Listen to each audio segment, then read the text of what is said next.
ABP news देख रहे हैं आप, साथ आपके मैं हूं कुमकुम बिंदवाल। कोरोना की दूसरी लहर में अब सबसे बड़ी चुनौती हो गई है देश के गांवों को बचाना। कोरोना ने लगभग गांव-गांव अपने पैर पसार लिए हैं। ग्रामीण इलाकों में भी अब मौत का आंकड़ा डरा रहा है। नदी में लावारिस शवों के मिलने, सामूहिक तौर पर शवों को दफनाए जाने या फिर जलाने जैसी विचलित करने वाली तस्वीरें भी अब लगातार आ रही हैं। आज तो प्रधानमंत्री मोदी ने भी माना कि कोरोना गांव में तेजी से फैल रहा है। तो अब सवाल ये आता है कि आखिर देश के गांवों को इस महामारी के प्रकोप से बचाया कैसे जाए। इस पर आज कोविड वर्किंग ग्रुप के चेयरमैन डॉक्टर NK अरोरा से हम करेंगे बात, लेकिन उससे पहले ये रिपोर्ट।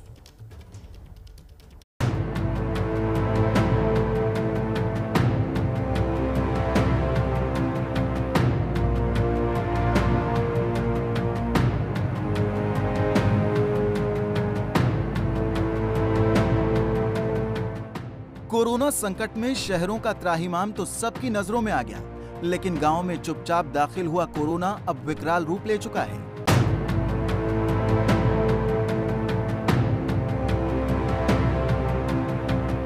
एबीपी न्यूज लगातार आपको देश के उन छोटे छोटे गांव की रिपोर्ट्स रोजाना दिखा रहा है जो कोरोना की चपेट में आए हैं। आज तो खुद प्रधानमंत्री नरेंद्र मोदी ने भी कह दिया कि कोरोना संकट गांव को अपनी गिरफ्त में ले चुका है। ये संक्रमण अभी गांव में भी तेजी से पहुंच रहा है।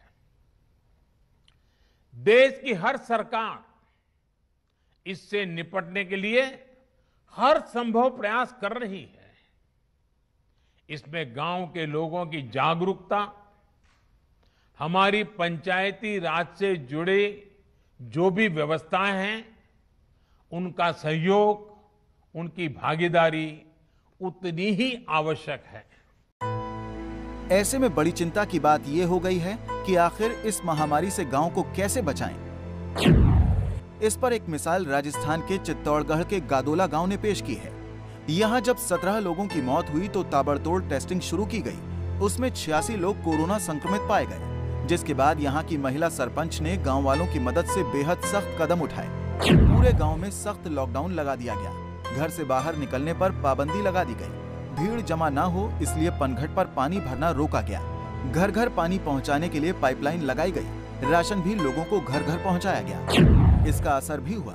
गांव में कोरोना के केस कम होने लगे। आज गादोला गांव कोरोना मुक्त हो चुका है। अब यहां एक भी एक्टिव केस नहीं है। हमारे महिला सरपंच काफी जागरूक रही और जितने भी जुझारू कार्यकर्ताओं की मेहनत ने इतना रंग लाया कि आज सभी गांव को, नागरिकों को अनुशासन का पालन करवाया। सभी ने सजगता दिखाई और आज हमारा गांव पूर्ण तरह से कोरोना मुक्त है और इस महामारी से लड़ने के लिए पूरा गांव आज जागरूक हो उठा है। इस तरह राजस्थान के चित्तौड़गढ़ के गादोला गांव ने सबको सीख दे दी है। कोरोना यूपी के गांव में भी फैला है। लखनऊ के ग्रामीण इलाकों में कोरोना संकट को देखते हुए रैपिड रिस्पांस टीमें बनाई गई हैं। लखनऊ के ग्रामीण क्षेत्रों में टेस्टिंग, ट्रैकिंग और इलाज के लिए चेतक टीमें बनाई हैं। स्वास्थ्य विभाग के बाइक सवार दस्ते गांव में दवा पहुंचाने और कॉन्ट्रैक्ट ट्रेसिंग का काम करेंगे। लखनऊ के जिन गांवों में ज़्यादा कोरोना के केसेस आए हैं वहां पर स्टैटिक RRT यानी रैपिड रिस्पांस टीम को बैठाया गया है और साथ ही वहां पर जो बाइक्स पर चलने वाले RRT की टीम है वो भी पहुंचती है और लोगों की टेस्टिंग होती है। आप देखिए कि इस तरीके से PPE किट पहन के जो कोरोना जांच है गाँव में वो कराई जा रही है और साथ ही जो मेडिकल स्टाफ है वो गाँव के बाकी लोगों को ऑक्सीजन चेक कर रहा है और ऑक्सीजन चेक करने के अलावा जो उनका थर्मल स्कैनिंग वगैरह हो रही है वो सब हो रही है। तो एंटीजन टेस्ट करके पहले तो ये पता किया जा रहा है कि जो गांव के लोग हैं उनमें कौन पॉजिटिव है और कौन कौन लोग नेगेटिव हैं। हर एक CSC के अंदर आने वाले ऐसे गांव जहां पे मैक्सिमम केसेस आ चुके हैं पिछले 7 दिनों में, उसको कवर अप किया जा रहा है इन 7 दिनों में। तो इसके लिए हर एक गांव में एक स्टैटिक RRT रहेगी जो टेस्टिंग करेगी, चेकिंग करेगी, गाँव-गाँव अभियान लगा के। और दूसरा है हमारी निगरानी समिति जिसमें आशा है, आंगनवाड़ी है, समूह सहायिका है। ये सारे लोग घर घर जाके प्रोफाइलेक्टिक ट्रीटमेंट जो होता है कोविड का वो करेंगे। साथ ही लोगों को जानकारी देंगे कि कोविड अप्रोप्रिएट बिहेवियर के बारे में। लेकिन इतने ही प्रयास पर्याप्त नहीं है, क्योंकि ज्यादातर गांव में स्वास्थ्य सेवाओं का बड़ा संकट है। तो ऐसे में महामारी के प्रकोप से गांव को बचाना एक बहुत बड़ी चुनौती बन गया है। देखिए, देश के ऐसे कई गांव हैं जहां से डराने वाली तस्वीरें आ रही हैं, लेकिन देश के ऐसे कई गांव हैं जो मिसाल भी बन रहे हैं। देखिए किस तरह से मध्य प्रदेश के सीहोर जिले में ऐसा ही कुछ देखने को मिला, जहां लोगों ने समय रहते जागरूकता दिखाई और अपने गांव में संक्रमण की भयानक स्थिति को घुसने से पहले ही रोक दिया। ये है मध्य प्रदेश के सीहोर का चंदेरी गांव। इस गांव की आबादी 500 लोगों की है। खास बात यह है कि इस गांव में एक भी कोरोना संक्रमित नहीं है। ये बात इसलिए खास है क्योंकि सीहोर जिले की 497 पंचायतों में अभी तक 1608 कोरोना संक्रमित मरीज मिले हैं। ऐसे में इस गांव के लोगों ने क्या खास किया, इसे लेकर मध्य प्रदेश ही नहीं बल्कि पूरे देश के लोगों में उत्सुकता है। कोरोना के बढ़ते हुए मामलों को देखते हुए चंदेरी गांव के लोगों ने काफी पहले से बाहरी लोगों के आने पर रोक लगा दी थी। इन्होंने गांव की सीमा सील कर दी। इसी कारण गांव में वायरस ने अब तक कदम नहीं रखा। अरे ये कोरोना फैल रही है को ढोर माल में, तो वो ये मास्क लगा लिया कि हमारे के माल ढोर के भी कोरोना आ रही है, लग रही है को ये सारी दूर फैल रही हो, तो ये माल ढोर होन के भी लगा दिया। मैंने रोज कुआं पे लाऊं, घरे ले जाऊं, कुआं पे से घरे ले जाऊं, तो ये कोरोना फैल रही है, तो ये माल ढोर के भी फैल आ रही है। इस गांव में कोरोना की गाइडलाइंस का भी लोगों ने पूरी तरह से ख्याल रखा। खास बात यह है कि महामारी से जानवरों तक को बचाया जा रहा है। यहाँ लोग खुद ही नहीं बल्कि जानवरों को भी मास्क पहनाकर रख रहे हैं। कोरोना के पीछे डबल से बीमारी आ गई है और अभी हमने टीवी में ही देखा कि कई प्रदेशों में कोरोना से शेर उनको बीमारी हो गई है, ये मवेशियों को बीमारी हो गई, कई चिड़ियाघर बंद कर दिए गए। ये हमने टीवी पे देखा, तो हमने सोचा कि हमारे गांव में कोरोना हमारी माल मवेशी जो हम खेत पे लाते हैं, अभी मैं गांव से डायरेक्ट खेत पे लाया हूँ, इनको ना कोरोना हो जाए, इसलिए हमने मवेशी को मास्क लगा दिया और हम भी मास्क लगा रहे और इस कोरोना बीमारी से बच रहे। गाँव में हमने जनता कर्फ्यू भी लगा दिया है। हमारे गाँव में बाहरी व्यक्ति को आने तक नहीं जा रहा है। खाली हम खेतों पे माल मवेशी भैंस को लाते हैं तो इनको जरूर मास्क लगाते हैं, क्योंकि इन मवेशी को, क्योंकि अभी हमने टीवी पे ही देखा कि मवेशी को या जब जानवर को ये बीमारी हो सके तो मवेशी को, हमारी को, हमको, इनको भी सुरक्षा, हमारी जान भी बचा रहे और इनकी सुरक्षा भी हम लोग कर रहे हैं। गांव में कमजोर स्वास्थ्य सेवाओं को देखते हुए सीहोर के चंदेरी गांव के लोगों की ये पहल काबिले तारीफ है। कुछ लोग बाहरी लोगों के प्रवेश पर रोक लगाने को गलत भी मान रहे हैं, लेकिन गांव के लोगों का कहना है कि थोड़ी सख्ती से बड़ा नुकसान टाला जा सकता है। तो सीहोर गांव ने एक मिसाल कायम की है, लेकिन हर गांव की तस्वीर एक जैसी नहीं है। बिहार की गया में कोरोना की वजह से लगाए गए लॉकडाउन से मजदूरों और गरीबों को बहुत दिक्कत हो रही है। 2 वक्त की रोटी का इंतजाम करना भी मुश्किल है। ऐसे में इन लोगों को मुफ्त भोजन देने के लिए एक सामुदायिक किचन बनाया गया। यह है बिहार के गया के जिला स्कूल में बनाया गया सामुदायिक किचन। गरीबों और मजदूरों के लिए सरकार की तरफ से अलग अलग हिस्सों में इस तरह के सामुदायिक किचन चलाए जा रहे हैं। उन्हीं में से ये भी एक है। यहाँ हर दिन 400 से 500 लोग खाना खा रहे हैं। रोजाना दिहाड़ी कमाने वाले मजदूरों के लिए लॉकडाउन में 2 वक्त की रोटी जुगाड़ करना मुश्किल हो गया है। ऐसे में इनके लिए आपदा प्रबंधन विभाग की तरफ से संचालित सामुदायिक किचन ही एक सहारा है। गया जिले में 26 स्थानों पर इस तरह के सामुदायिक किचन चलाए जा रहे हैं। लॉकडाउन में दिक्कत यही है सर कि बहुत हम लोग को परेशानी है, काम भी नहीं मिलता है। हम लोग रिक्शा चला रहे हैं किसी तरह से, उसमें भी बहुत परेशानी क्यों चल रहा है इधर। और खाना मिला तो हम लोग बहुत खुश है कि चलो खाने को तो मिल रहा है। हाँ, भरपेट मिल रहा है खाना खाने में भी अच्छा लग रहा है। इन सामुदायिक किचन में कोरोना गाइडलाइंस का भी पूरी तरह से ध्यान रखा जा रहा है। ये किचन तब तक खुला रहता है जब तक यहाँ लोग आते रहते हैं। ढंग से 11 बजे से स्टार्ट होती है खाना और खाना करीब 8-10 बजे रात तक चलती है। लोग ढंग से खाते हैं, शांतिपूर्वक खा होकर जाते हैं। दूरी बना के रखे हुए हैं, मास्क वगैरह का उपयोग हो रहा है। बिहार में कोरोना की वजह से लॉकडाउन को 25 मई तक बढ़ा दिया गया है। ऐसे में जब तक लॉकडाउन खत्म नहीं हो जाता, गरीबों के लिए ये सामुदायिक किचन ही उनके भोजन का सहारा है। तो हम देश के अलग अलग गांव की तस्वीर आपके सामने रख रहे हैं ताकि आप जानें कि कहीं अगर सूरत हाल खराब है तो कहीं सूरत हाल बेहतर भी किए जा रहे हैं। बिहार के मुजफ्फरपुर लिए चलते हैं। सुखद खबर यहां से आई है जो लाखों कोरोना मरीजों के लिए एक मिसाल है। यहां एक शख्स ने 20 दिन तक वेंटिलेटर पर जूझने के बाद कोरोना को हरा दिया। व्हील चेयर पर बैठे ये हैं विकास सराफ। विकास ने बिहार के मुजफ्फरपुर के माड़ीपुर के इस कोविड केयर सेंटर में वो कर दिखाया जिससे यहाँ के डॉक्टर आश्चर्यचकित हैं। दामोदरपुर के रहने वाले विकास कुछ दिन पहले कोरोना से संक्रमित हो गए थे। थोड़ी ताप होने पर इन्हें अस्पताल में भर्ती कराया गया था। देखते ही देखते हालत इतनी नाजुक हो गई कि इन्हें वेंटिलेटर पर रखना पड़ा। करीब 20 दिनों तक वेंटिलेटर पर रहने के बाद इन्होंने सफलतापूर्वक कोरोना को हरा दिया। डॉक्टरों ने विकास को गुलदस्ता देकर अपने अस्पताल से सही सलामत घर विदा किया। ये दूसरा पेशेंट है जो हमारे यहाँ से वेंटिलेटर पर डिस्चार्ज होकर जा रहे हैं कि जो वेंटिलेटेड पेशेंट थे हमारे, ये काफ़ी टाइम तक वेंटिलेटर पर रहे, फिर उसके बाद फाइट किया इन्होंने, फिर बाईपैप पे, फिर हाई फ्लो पे, फिर नेजल पे, ऑफ ऑक्सीजन डिस्चार्ज होकर जा रहे हैं। कंडीशन काफ़ी ख़राब थी। जब हमने रिसीव किया था इस पेशेंट को ऑलमोस्ट गैस्पिंग कंडीशन में आए थे हमारे पास, लेकिन सब कुछ अच्छा रहा और धीरे धीरे पेशेंट सेटल हो गया। काफ़ी लंबी लड़ाई इन्होंने करी। विकास के परिजन डॉक्टरों की तारीफ करते नहीं थक रहे। वो यहाँ के डॉक्टरों को भगवान का दूसरा रूप बता रही हैं। इनका मानना है कि अगर इंसान हिम्मत रखे तो सब कुछ संभव है। जब आए थे तो वो वेंटिलेटर पर थे। यहाँ के डॉक्टरों ने, खासकर बी मोहन सर और डॉक्टर गौरव ने बहुत हिम्मत और ये दिखाया, ताकत दिखाया हमारे भाई साहब को स्वस्थ करने में। दूसरा, यहाँ सोचे थे कि बहुत सारा पैसा खर्च होगा, लेकिन जितना कम पैसे में बेहतरीन इलाज होता है, मैं नहीं समझता हूँ हिंदुस्तान के किसी कोने में इतने कम पैसे में इतना बेहतरीन इलाज कहीं हो सकता है। कोरोना काल में विकास की कहानी एक ऐसी मिसाल है जो हजारों कोरोना मरीजों को हिम्मत देगी। विकास ने दिखा दिया है कि अगर इच्छा शक्ति हो और हिम्मत न हारे तो कोरोना को हराना बड़ी बात नहीं है।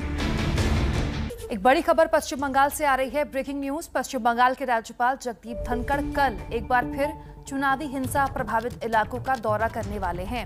कल धनखड़ नंदीग्राम भी जाएंगे। नंदीग्राम के कांदीबारी, बंकिम मोड़, चिल्लाग्राम और नंदीग्राम बाजार का दौरा भी करेंगे राज्यपाल धनखड़। कोलकाता राजभवन ने बताया है कि नंदीग्राम के जानकीनाथ मंदिर में पूजा भी धनखड़ करेंगे। हमारी सहयोगी मनोज्ञा लोहिवाल हमारे साथ जुड़ गई है। मनोज्ञा, पिछली बार जब धनखड़ गए थे तो उनको विरोध का सामना करना पड़ा था, इस बार क्या कार्यक्रम? जी देखिए, पोस्ट पोल वायलेंस यानी कि चुनाव के बाद की जो हिंसा की घटनाएं हैं लगातार, वो हृदय विदारक भी है, लेकिन उसके साथ साथ राज्यपाल ने कहा कि वो पहले उत्तर बंगाल का दौरा करेंगे और अब जाएंगे नंदीग्राम। इन इलाकों में दौरा करके वो दरअसल ये जानने की कोशिश कर रहे हैं कि आखिरकार हिंसा थमने का नाम क्यों नहीं ले रही है। हालांकि पिछले कुछ दिनों में हिंसा में रोकथाम करने का राज्य सरकार ने पूरा प्रयास किया है। इस बात का खंडन तक किया है कि जो तृणमूल बनाम बीजेपी बताया जा रहा है वो बीजेपी की अंदरूनी लड़ाई है। लेकिन विरोध का सामना करने के बावजूद राज्यपाल पहले उत्तर बंगाल गए, अब नंदीग्राम और बीच में असम का भी प्रभावित इलाकों का दौरा करके आए हैं। बहुत शुक्रिया आपका मनोज्ञा तमाम जानकारी के लिए। पश्चिम बंगाल से एक बड़ी खबर आप हमको बता रही थी, लेकिन इस बीच लगातार एबीपी न्यूज पर हम पिछले आधे घंटे से चर्चा कर रहे हैं कि कैसे देश के गांवों को अब कोरोना के कहर से बचाया जाए। हमारे साथ कोविड वर्किंग ग्रुप के चेयरमैन डॉक्टर NK अरोड़ा जुड़ गए हैं। अरोड़ा साहब, बहुत स्वागत आपका एबीपी न्यूज पर। सबसे बुनियादी सवाल जो हर कोई जानना चाहता है डॉक्टर अरोड़ा, दिल्ली NCR जहां दुनिया के बेहतरीन स्वास्थ्य सेवाएं हैं, बढ़िया हॉस्पिटल्स हैं, वहां दूसरी लहर ने सिस्टम के दम फुला दिए। इस हिसाब से हमारे गांव में तो प्राइमरी हेल्थ केयर सिस्टम वैसे ही खराब है। कितना तैयार है हमारा गांव कोरोना के लिए? तो आप ये सवाल मेरे से पूछ रही हैं? जी, आप ही से। और हाँ जी, तो इसका ये कहना है कि ये बिल्कुल सही है कि गांव में जब इन्फेक्शन फैलेगा तो ये हमारे लिए ज्यादा परेशानी का वायब है। और ये खास तौर पे देखा गया है कि जो बड़े शहर इस बार जो बड़े अर्बन सेटलमेंट्स हैं उनके चारों तरफ जो गांव हैं, ग्रामीण क्षेत्र हैं, उनमें इन्फेक्शन काफी फैल रहा है। और उसका कारण ये है कि लोग सवेरे काम के लिए जाते हैं और शाम को लौट के आते हैं और इस बहाने वो इन्फेक्शन भी लेके आए हैं। तो ये एक चिंता की बात है और इसको तुरंत देखने की जरूरत है। इसमें अगर हम लोगों ने, और क्योंकि उसमें एक जागरूकता की भी कमी है ग्रामीण क्षेत्र में, वो कोरोना का सचमुच उसको सीरियस मानते हैं कि नहीं, इन सारी चीजों को सोचते हुए कई इश्यूज, कई स्टेप्स लिए गए हैं। एक तो ये है कि कुछ राज्यों में जो ASC और CHC है वहां पर ये प्रयास किया जा रहा है कि मरीज को डिस्ट्रिक्ट हॉस्पिटल या डिस्ट्रिक्ट लेवल पे ना लाना पड़े, वहीं पे उनको ऑक्सीजन और IV फ्लूइड्स वगैरह जो भी दिया है वो इलाज किया जा सके। नंबर 2, जो पंचायत हैं, पंचायत के लोगों ने ये पहले पिछले साल भी किया था और इस साल फिर कर रहे हैं कि गांव के अंदर आने जाने वाले पे नजर रखी जाए और उनमें से जो शक के दायरे में आते हैं, जो इन्फेक्टेड हो सकते हैं या बाहर से जो आ रहे हैं जिनके बारे में नहीं पता है, उन्होंने अपने पंचायत घरों को और स्कूलों को क्वारंटाइन भवन में चेंज करा हुआ है, जिसमें 7 से 10 दिन लोगों को रखा जा सकता है, क्योंकि गांव है तो उन लोगों का खाने पीने का अरेंजमेंट भी किया है। 2, तीसरा जो है, जो बहुत जरूरी चीज है और एक फोकस्ड अवेयरनेस कैंपेन करने की जरूरत है, वो अभी मेरे को लगता है कमी है कि ग्रामीण क्षेत्रों में हम सोचते हैं कि उनको टीवी के माध्यम से या मीडिया के माध्यम से पता चल रहा होगा, लेकिन ऐसा है नहीं और शायद बेहतर जागरूकता करने की जरूरत है। डॉक्टर अरोड़ा, बात यह है कि हम इस वायरस से आज तो जूझ नहीं रहे, हमें 1 साल हो गया। ऐसा क्यों है कि हम अब तक वायरस के पीछे और वायरस हमसे आ गए, जबकि दुनिया की केस स्टडीज बताती हैं कि अबे अगर हमें वायरस से जीतना है तो हमें आगे आना होगा, वायरस को चेज नहीं करना होगा, वायरस हमारे पीछे रहेगा तो ही हम इसको खत्म कर पाएंगे। हमने गाँव में संक्रमण फैलने का इंतजार क्यों किया? वक्त से पहले जरूरी सेवाएं या जरूरी सुविधाएं वहां क्यों नहीं पहुंचाई? तो अगर मैं पिछले साल के बारे में बात करूं तो पिछले साल जो मैं बता रहा था कि पिछले साल गांव में क्यों नहीं फैला, उसका एक कारण था और वही कारण आज भी वो उनको करना है और किया जा रहा है। और वो ये कि जैसे पंचायत घर और स्कूल थे उनको क्वारंटाइन भवन में, ये पिछले साल भी किया गया और बहुत प्रभावी रहा।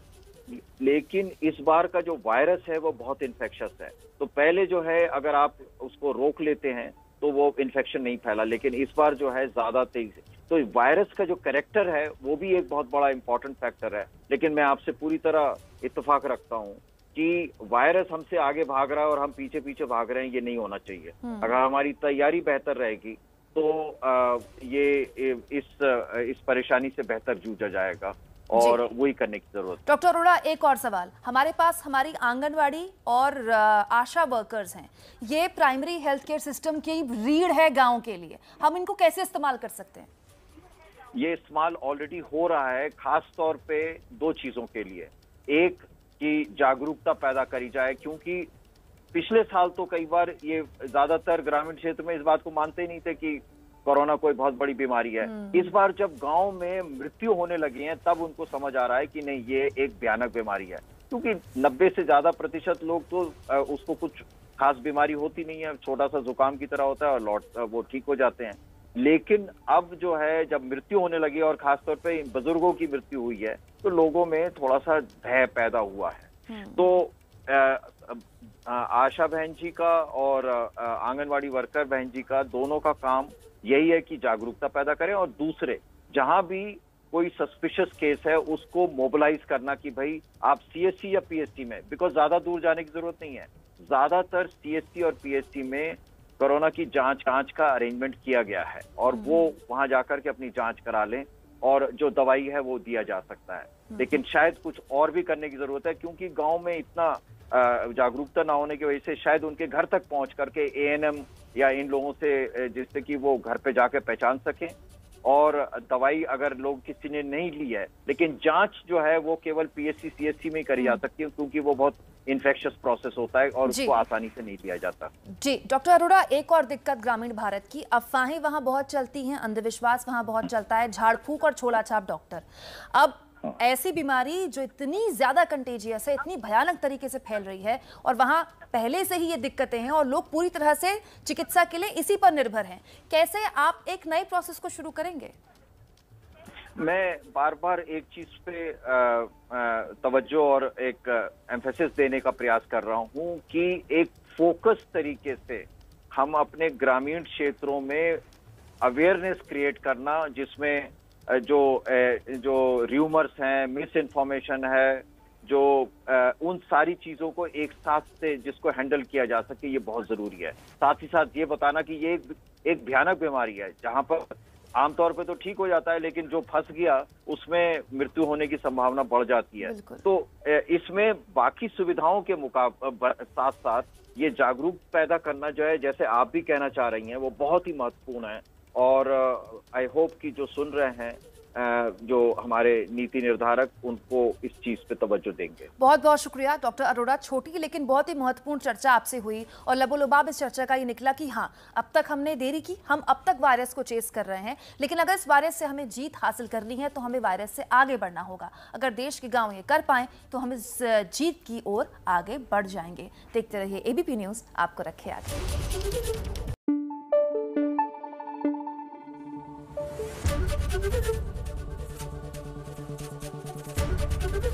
एबीपी न्यूज आपको रखे आगे।